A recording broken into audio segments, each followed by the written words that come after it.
పల్నాడు జిల్లా దొండపాడులో మాజీ స్పీకర్ కోడెల శివప్రసాద్ విగ్రహావిష్కరణ ఘనంగా జరిగింది. ఈ కార్యక్రమంలో ముఖ్య అతిథులుగా తెలంగాణ వ్యవసాయ శాఖ మంత్రి తుమ్మల నాగేశ్వరరావు, మాజీ మంత్రి సోమిరెడ్డి చంద్రమోహన్ రెడ్డి పాల్గొన్నారు. ముందుగా తెలుగుదేశం పార్టీ జెండాను ఆవిష్కరించిన అనంతరం డాక్టర్ కోడెల శివప్రసాద్ తో పాటు ఎన్టీఆర్ విగ్రహాలను ఆవిష్కరించి పూలమాలలు వేసి నివాళులర్పించారు.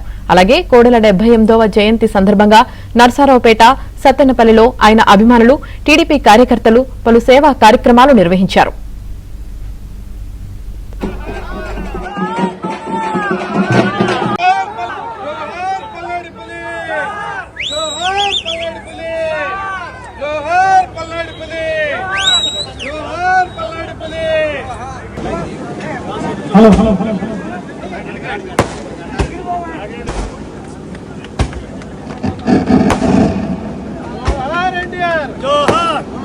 जोहार